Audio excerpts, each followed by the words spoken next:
प्रताप राजा बनते हैं 1572 में। अकबर लगार कम से कम शुभकामना तो भेज दे। शुभकामना भेजने के लिए कौन बंदा है? जलाल खान कोर्ची। पर कोर्ची का शुभकामना के साथ साथ बातचीत भी करके आना, पूछ के आना अगलों का क्या प्लान है।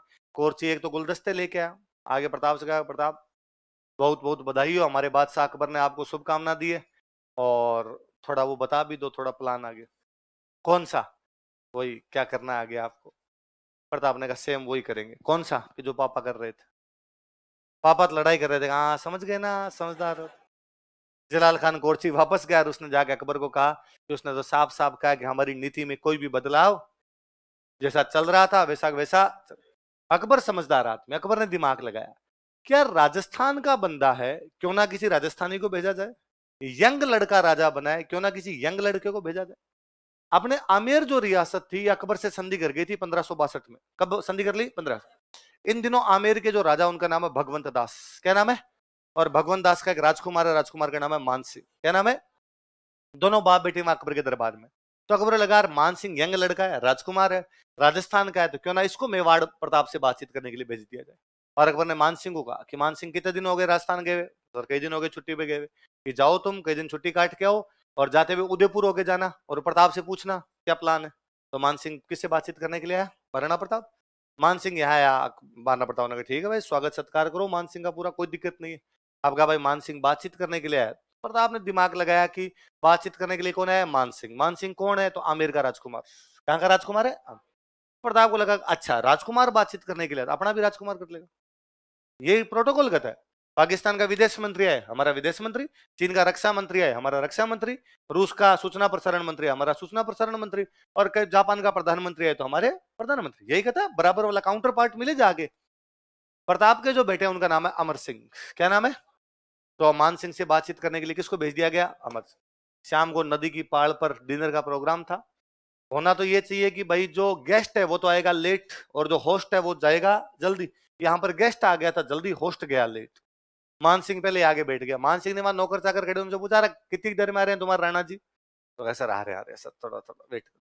इतने में राणा जी तो आए नहीं, राणा जी का बेटा है यार, बेटे का नाम क्या था? अमर सिंह। अमर सिंह थोड़ा बदमाश टाइप का बंदा। अमर सिंह आया, अमर सिंह आगे सामने टांग पे टांग देके बेटा मान सिंह के पूछा, और अंकल क्या हालचाल है? मान सिंह को बड़ा गुस्सा है। मान सिंह का तेरे पिताजी कहाँ रहे? मैंने कहा पिताजी पेट दर्द हो रहा है पापा के। तो मान सिंह से रहा नहीं गया यार। मान सिंह डिनर सेट उछाल दिए वहां पर। मान सिंह को इस बात पे गुस्सा था कि यार मैं जब महाराणा प्रताप से बातचीत करने के लिए तो बातचीत करने के लिए कौन आना चाहिए? महाराणा। और उसने कहा जाके कह देना तुम्हारे पिताजी से कि तेरा और तेरे पिताजी दोनों का पेट दर्द है ना, मैं युद्ध के मैदान में ठीक कर दूंगा। लोग मान सिंह कच्छा वगैरह हैं मुझे, और वहां से टांगे पैर पीटता हुआ वहां से आगे बढ़ा। अमर सिंह ने पीछे से आवाज लगेगी, अंकल वो क्या कर रहे थे आप, कहाँ ठीक कर दोगे वो पेट दर्द? अरे मैं युद्ध के मैदान में ठीक कर दूंगा, बता दूंगा तुम दोनों को। मान सिंह की बुआ की शादी हो रखी थी अकबर के साथ में। उसने पीछे से वापस कहा कि वो अकेले मत आना, वहां पे फूफा जी को साथ लेके आना। और मान सिंह और गुस्सा में, बता दूंगा तुम दोनों को, और मैं क्या कर सकता। और पैर पीड़ता आगे बढ़ा। उसने अंकल प्लीज एक बात और सुनो तो। लास्ट अंकल लास्ट एक बात और। क्या रह गया अब तुम्हारे? कि हमारे पाली में एक जगह पड़ती है सोजत, तो हम क्या करें कि वहां की मेहंदी बहुत अच्छी है, तो उसको जीआई टैग मिला हुआ है, तो मैं क्या करूंगा? बुआ जी के लिए ले जाओ। मान सिंह आग बबूला। जून का महीना भाई साहब, जून के महीने में आया था मान सिंह, गर्मी पड़े भयंकर वाली, और दिमाग गर्म कर दिया। मान सिंह यहां से गया अकबर के पास और को जागा, अभी कि अभी मुझे सेना चाहिए हाथों हाथ, मैं बता दूंगा उन दोनों बाप बेटों को। अरे हुआ क्या, बात तो बता। क्या कहा महाराणा प्रताप ने? महाराणा प्रताप ने बात ही नहीं की। क्यों नहीं की? कि उसने कहा राजकुमार आएगा तो राजकुमार मिलेगा, तो राजकुमार भी तो आया होगा मिलने। हाँ वो अमर सिंह आया था, पर उसने कोई बातचीत नहीं की। कुछ तो होगा उसने, मुझे सेना दे दो, मुझे कुछ ही नहीं बताना आपको। पर अकबर के समझ में आया। अकबर ने कहा अच्छा राजकुमार जाएगा तो राजकुमार मिलेगा, इसका मतलब राजा जाएगा तो। अकबर ने भगवान दास जी की तरफ देखा। भगवान दास जी आमेर के राजा थे। भगवान दास जी ने कहा बेग तैयार है, जा रहा हूं मैं, 3 बजे वाली गाड़ी में टिकट है आज मेरा। तो भगवान दास जी तीसरे मिलने के लिए कौन आए? भगवान दास। अकबर ने अपने मंत्रियों का मान सिंह को साइड में लेके जाओ, माउंटेन ड्यू पिलाओ, ठंडा पिलाओ, थोड़ा ठंडा मीठा करो यार बंदे। अब तीसरे बंदे मिलने के लिए कौन आए? प्रताप मिले। प्रताप ने भगवान दास जी ने कहा प्रताप हमने देख 1562 में संधि कर ली, 10 साल हो गए, तू भी कर ले, क्या फर्क पड़ता है। फिर अकबर अपने, तू तेरे, वो तेरे को डिस्टर्ब नहीं करेगा, तू उसको डिस्टर्ब नहीं करेगा, आराम से राज्य मत्ते से करो यार, संघर्ष की नीति छोड़ो और कौन सी नीति अपनाओ, सही है। प्रताप ने कहा कि भगवान दास जी, बात यह है कि आज के ठीक 50 साल पहले मेरे दादाजी अकबर के दादाजी से लड़ रहे थे। खानवा के मैदान में बाबर किससे लड़ रहा है? सांगा। उस समय आपके दादाजी आमेर के पृथ्वीराज हमारी तरफ से लड़ने के लिए आए थे, क्योंकि हम शक्तिशाली थे और पूरा राजस्थान हमारे झंडे के नीचे लड़ रहा था मुगलों के खिलाफ। अब हम तो इतने शक्तिशाली नहीं है, आप आमेर वाले आजकल शक्तिशाली हो रखे हो। भगवान दास जी, आप मुगलों के खिलाफ लड़ाई का ऐलान कर दीजिए, मैं आपके झंडे के नीचे लड़ लूंगा, लेकिन मुगलों के झंडे के नीचे तो। भगवान दास जी का, देख लड़ाई की बात मत कर, तू जैसा करना है तेरे कर ले, हमें इसमें कोई इंटरेस्ट। तो प्रताप ने कहा तो आप अपना ध्यान रखो, आप क्या पंचायती करते हो, पहले बेटा आ गया, अब खुद आ गए, मैं अकबर देख लेंगे। भगवान दास जिन जाके अकबर को कहा कि वो किसी भी प्रकार से बात मानने के लिए तैयार है, पर अकबर फिर भी दिमाग लगाता। अकबर को लगता है नहीं यार, वन मोर ट्राई। इस बार अकबर ने अपने निर्मला सीतारमन को भेजा। अकबर का जो फाइनेंस मिनिस्टर था, जो वित्त मंत्री था, उसका नाम क्या था? टोडरमल को भेजा। टोडरमल जी आए, टोडरमल जी ने आगे महाराणा प्रताप कहा, देख महाराणा प्रताप, सीधी सी बात यह है कि मैं तो अकबर का वित्त मंत्री हूं, और मुझे पता है अकबर के पास में कितना धन पड़ा है, और 100 साल भी लड़े ना तो भी उसका धन समाप्त। तुम छोटी रियासत हो, पहाड़ों में बैठे हो, कहां से रिसोर्सेज आएंगे, कहां से हथियार आएंगे, कहां से धन आएगा? इसलिए लड़ाई बंद कर दो, संधि कर लो। लड़ाई करोगे तो इसमें तेरा घाटा, उसका। प्रताप ने कहा टोडरमल जी, बिस्किट लो चाय के साथ, अकेली चाय नहीं पीते, एसिडिटी हो जाती है, प्लीज। चाय वाय पिलाई टोडरमल जी को। टोडरमल जी कहा, टोडरमल जी हाँ वो आप बताना क्या क्या कर रहे थे आप, कि पैसे नहीं है तो अकबर को जाके कहो कि लड़ाई की तैयारी करे, और मेरे पैसों की चिंता मत करो। अभी हमारे मेवाड़ के भामाशाह मरे नहीं है। कौन नहीं मरे मेवाड़ के? टोडरमल जी वापस गए। टोडरमल जी ने जाके अकबर को कहा कि अकबर, महाराणा प्रताप किसी भी तरीके से मानने के लिए तैयार। जब बातचीत के सारे रास्ते बंद हो जाए, फिर लास्ट में तरीका क्या बचता है ना? ये प्रताप का स्वाभिमान है कि अकबर ने 4 बार ट्राई किया था, लेकिन एक बार भी उसके मन में ये नहीं आई कि मैं अकबर से क्या कर लूं, संधि। तो 4 बंदे कौन कौन आए थे? जलाल खां कोरची, याद रह जाएगा। अब जब सारे रास्ते बंद हो गए तो फाइनली अब क्या बचा? युद्ध। अब अकबर को लगा कि यार सेनापति बना के किसको भेजा जाए, और अकबर को लगा कि मान सिंह को। किसको? क्योंकि सबसे अधिक प्रताप के खिलाफ गुस्सा किसमें है? मान सिंह में गुस्सा है, इसलिए इस गुस्से को भुनाया जाए अपने पक्ष में। इसलिए पहली बार मान सिंह को इंडिपेंडेंट सेनापति बना के भेजा गया था, तो मेवाड़। इससे पहले मान सिंह किसी भी युद्ध में सेनापति बना के वहां से आगरा से रवाना होते हैं, अजमेर तक अकबर खुद आता है। कहां तक आता है?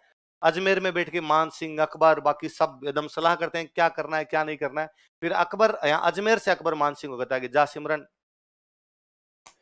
किसको सेनापति बना के भेजा गया? मान सिंह। वो जो युद्ध है, उस युद्ध का नाम है हल्दी घाटी। क्या नाम है? राजसमंद जिले के अंदर हल्दी घाटी नाम की जगह पर युद्ध हुआ, लिख लो, हल्दी घाटी का युद्ध।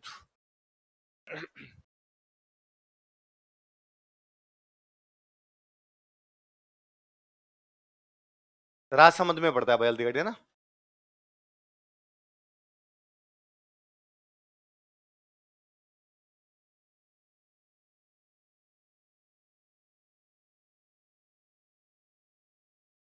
अठारह जून 1576।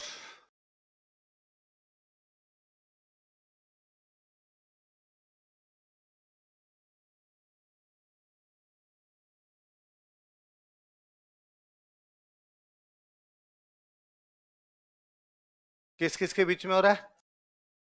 प्रताप और अकबर। अकबर खुद तो आया नहीं था, उसने अपना एक सेनापति भेजा, मान सिंह। किसको भेजा? मान सिंह। पहली बार मान सिंह को किसी युद्ध में सेनापति बनाया गया था, वो युद्ध कौन सा है? हल्दी घाटी। एक सेनापति उसने बना के भेजा, आसफ खान को।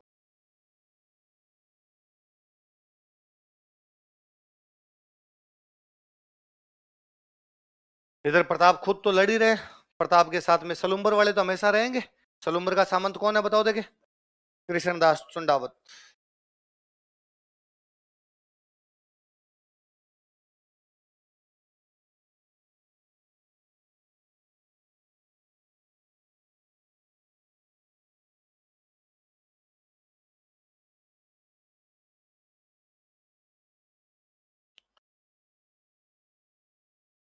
इस युद्ध में ग्वालियर से एक लड़ने के लिए आए थे, रामसात तोमर। कौन थे? उनकी अकबर से बनती नहीं थी, तो ग्वालियर से चला के आएगी, लो भाई प्रताप मैं तुम्हारा साथ दूंगा। रामसात तोमर के बेटे की शादी यहाँ प्रताप की बहन के साथ हो रखी थी, तो रिश्तेदार भी थे, अकबर से भी नहीं बनती थी। मैंने बताया था कि मुगल जब भारत में आए थे तो भारत में राज था अफगानों का। किसका राज था? तो मुगल भारत में किसका राज खत्म करके राजा बनते हैं? अफगानों का। इसलिए अफगानों की और मुगलों की आपस में कभी भी बनती नहीं थी। सांगा जब मुगलों से लड़ रहा था तो अफगान किसका साथ दे रहे थे? सांगा का। अब प्रताप जब मुगलों से लड़ रहे हैं तो भी अफगान किसका साथ देंगे? प्रताप का। तो अफगानों की तरफ से लड़ने के लिए आया था हाकिम खान सूर।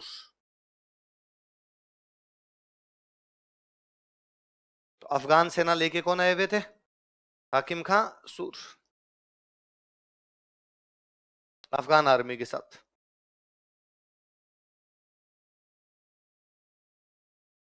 और मेवाड़ में भील जनजाति रहती है, भीलों की सेना लेके आए हुए थे राणा पुंजा।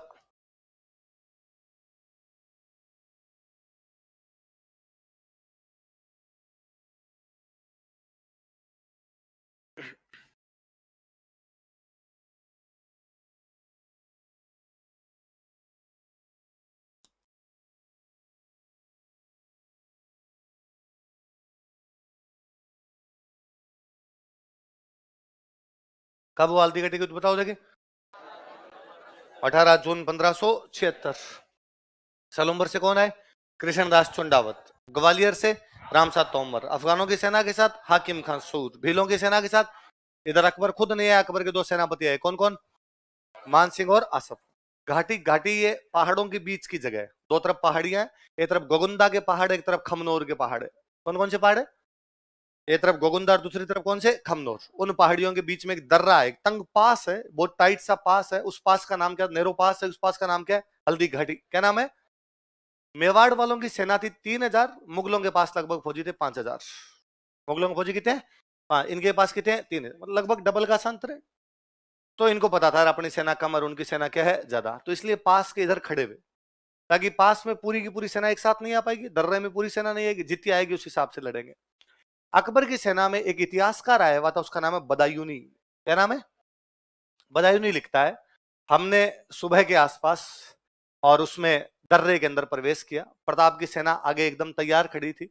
जैसे हम दर्रे में घुसे, प्रारंभ में मेवाड़ वालों का आक्रमण इतना भयंकर तेज था कि हम बनास नदी के पास में 15 किलोमीटर वापस भागे थे। कि शुरू शुरू में इतना भयंकर आक्रमण किया कि हमारे वालों ने चप्पलें हाथ में ली थी। बदायूनी थोड़ा कट्टर टाइप का आदमी था। कहते बदायूनी जब वहां से सेना रवाना हुई ना, तो बदायूनी ने कहा कि मैं साथ जाऊंगा। तो लोगों ने कहा, अरे पेन चलाने वाले आदमी, वहां तलवारें चलेगी, तलवारें, तू किताब ही लिख ले, काम आ जाएगा देश के। तो उसने कहा नहीं, वहां जब हिंदुओं का खून बहेगा मैं दाढ़ी के लगाऊंगा, मैं हिंदुओं के खून से अपनी दाढ़ी को लाल करना चाहता हूँ। फिर कहा चल ले, खून वहां खूब सारा है, दाढ़ी लाल पीली जो करनी है तेरे कर लेना। बोले बदायूनी कहता है कि जब मेवाड़ की सेना ने तेज आक्रमण किया तो हमारी सेना वापस भागी, मेवाड़ी उनका पीछा करते हैं। तो अब हमारी सेना भी इधर ही आ रही थी, मेवाड़ वाले भी इधर ही आ रहे थे। इसलिए तो मेरे तो ये नहीं समझ में तीर किस पे चलाऊं। मैं पीछे खड़ा था, वो भी इधर ही आ रहे, वो भी इधर आ, तो मैंने पास में नकीब खान खड़ा था, नकीब खान से पूछा कि नकीब खान तीर कहां चलाना है? ये दोनों अपनी तरफ आ रहे हैं, अपने वाले भी अपनी तरफ है, मेवाड़ वाले भी अपनी तरफ है। नकीब खान ने कहा तो आंखें बंद करके तीर चला, क्योंकि आगे आगे जो अपनी सेना खड़ी थी, जो वापस आ रही है वो मान सिंह वाली सेना है, आमिर वाले हैं, वो सारे के सारे हिंदू है। पीछे जो मेवाड़ वाले आ रहे हैं वो भी कौन है? ज्यादातर हिंदू। तेरा मतलब तो पूरा हो ही जाएगा, तेरे को इनको मारना था, तीर चला, जो मरे वही ठीक है, तू दाढ़ी रंग अपनी, बाकी का देखेंगे। तो बदायूं नहीं कहता, आपने तो भाई साहब आंखें बंद करके तीर चलाने शुरू किए, पर थोड़ी देर ही चलाए, बाद में मैंने भी चप्पलें हाथ में ली। वहां से थोड़ा पीछे हटते हैं ना, दर्रे को जब क्रॉस करते हैं तो आगे मैदान है, उस मैदान का नाम है बादशाह बाग। क्या नाम है? उस बादशाह बाग के मैदान में आमने सामने की लड़ाई होने लगती है। उधर प्रताप की सेना खड़ी, उधर मानसिंह सेना खड़ी। मानसिंह एक हाथी पे बैठ के लड़ रहा है, हाथी का नाम है मर्दाना। क्या नाम है? मर्दाना। प्रताप इधर अपने घोड़े पर, और घोड़े का नाम है चेतक। प्रताप की नजर जैसे ही मानसिंह पे पड़ती है, उनको बड़ा गुस्सा आता है। उनको लगता है यार ये मानसिंह कभी खुद आता है समझाने, कभी इसका बाप आ जाता है समझाने के लिए, ये क्या मांगते हैं? मेरी लड़ाई अकबर के साथ है, मुगलों में से कोई है, आसफ खान है, नकीब खान है, बदायूनी है, मेरे को समझ में आता है, तुम क्या मांगते हो? हर बार लड़ने के लिए यहाँ पर आ जाते हो। इसलिए प्रताप को लगता है कि पहले इसको मारा जाए अपने। तो प्रताप चेतक को उधर लेके जाते हैं। अब मानसिंह चूंकि मुख्य सेनापति है, तो उसके चारों तरफ सेना लगा रखी है। तो कहते हैं प्रताप काटते हुए उनको एकदम पास में पहुंच जाते हैं। तो मानसिंह के ठीक आगे घोड़ा लेके उसका एक बॉडीगार्ड खड़ा, उसका नाम है बहलोल खान। क्या नाम है? डाकी टाइप का आदमी, भयंकर आदमी, मतलब पास में जाए तो किसी को भला मारे तो मार दे, वैसा आदमी था। कहते प्रताप उस बहलोल खान के एकदम पास में जाके तलवार से बहलोल खान के मारते हैं, उसको बीचों बीच चीरते हैं। कहते हैं या तो महाभारत में भीम ने जरासंध की दोनों टांगे पकड़ के उसको बीच में से चीर दिया था। जरासंध को मारा था, या महाराणा प्रताप ने बहलोल खान को तलवार के एक झटके में बीच में से चीर दिया था। पर एक अंतर है, भीम ने जब जरासंध को चीरा था तब दोनों हाथ लगाए थे, यहाँ तो हाथ ही कितने काम आए थे। फिर उस मानसिंह पे भाला फेंकते हैं, तो मानसिंह हाथी में जहां बैठने की जगह होती है उसको बोलते हैं होदा, तो उस होदे में भाला फेंका। चेतक बड़ा समझदार घोड़ा था, चेतक ने अपने अगले दोनों पैर हाथी की सूंड पे लगा दिए। भाला फेंका तो मानसिंह उस होदे में नीचे बैठ जाता है, तो भाला एकदम ऊपर से निकल गया। वो इतना तेज सेकंड ही होता है कि आपने भाला फेंका, हाथों हाथ वो घोड़े को नीचे उतारा। मानसिंह बड़ा समझदार सेनापति है, वो अपने हाथी की सूंड में आगे एक चाकू लगा के लाया था। चेतक जब दोनों पैर उतार रहा था, इस चाकू से उसके दोनों पैर कट गए आगे। खुर खुर होते हैं, खुर नाखून, वो नाखून कट गए। मैं कहता हूँ अपना नाखून थोड़ा सा अंदर कट जाए ना तो 3 दिन तक रोटी नहीं खाई जाए, वहां पे दर्द होता रहता है अजीब सा। घोड़े के बेचारे के दोनों पैर ही कट गए, घोड़े से मुंह नहीं हुआ जाए, चला नहीं जाए। प्रताप को लगा रहा इतनी देर ठीक नाच रहा था, अब इसे चला ही नहीं जा रहा, देखा तो उसके दोनों पैर ही कटे हुए थे। तो लगा रहे इस घोड़े को तो बेचारे को बचाया जाए, तो उस घोड़े को लेके बाहर निकलते हैं। मेवाड़ में राजा किसी भी चक्कर में बाहर निकले तो राजा का मुकुट धारण करके कौन बैठता था? झाला। इस बार सादड़ी का जो झाला था उसका नाम था बिदा। क्या नाम था? झाला, झाला बिदा, या उसी का एक नाम और है झाला मान। क्या नाम है? तो युद्ध को लीड कौन करता है? झाला बिदा या झाला मान। लिखो, चेतक के घायल होने के कारण प्रताप को युद्ध भूमि से बाहर जाना पड़ा, अतः झाला बिदा ने युद्ध का नेतृत्व किया। कोष्टक में मान लिखना। सो झाला, चेतक बाहर जाते ही मर जाता है, उससे बाहर निकलते ही। पास में एक जगह पड़ती है बलीचा, कौन सी जगह? तो चेतक की छतरी कहां बनी हुई है? बलीचा, लिख लो। मानसिंह और इनके भी समझ में आगे की पार अपनी पड़ नहीं रही। ये सेना भी मानसिंह और अपनी सेना लेके वापस पीछे लौट देते हैं गोगुंदा की तरफ। कहां चले जाते हैं? बदायूं लिखता है कि हम वापस गोगुंदा आ गए थे, लेकिन हमें इतना डर था कि प्रताप पीछा करेगा, रात को आगे मारेगा, इसलिए हम पूरी रात सो नहीं पाए थे और अपने चारों तरफ पत्थर की ऊंची ऊंची दीवार बनाने का प्रयास किया था। बदायूं वापस लिखता है कि हम जब वहां से मेवाड़ से वापस निकले, मेवाड़ के गांव गांव के अंदर जनता हमारे मजे लेती और जनता पूछती और क्या हुआ तुम्हारे साथ में? भील हमारा हथियार लूट लिया करते, भील हमारा अनाज लूट लिया करते। उस जून की तपती दोपहरी के अंदर जैसे तैसे राम राम राम राम करके हमने अजमेर का रास्ता लिया। मानसिंह और आसफ खान दोनों अकबर के पास पहुंचे। अकबर ने जाते पूछा कि पकड़ लाए प्रताप को? उनका नहीं। तो मार दिया? नहीं। तो उसने सरेंडर कर दिया? नहीं। तो उसने संधि कर ली? नहीं। तो क्या सोच कर रहे थे कि सुल्तान खुश होगा, इनाम देगा? और मान सिंह आसफ खान का, आज के बाद तुम दोनों मेरे को दरबार में मैं टांगे तोड़ दूंगा तुम दोनों। अरे सर सुनो, सर भगा। अरे सर नहीं पकड़ में आ रहा। अकबर ने कहा मैं खुद जाऊंगा और मैं दिखाऊंगा तुम्हें पकड़ के कि कैसे होता है पकड़ना। देखो, मानसिंह प्रताप को अकबर की अधीनता स्वीकार करवाने में असफल रहा, अतः अकबर ने मानसिंह तथा आसफ खान का दरबार में आना बंद करवा दिया।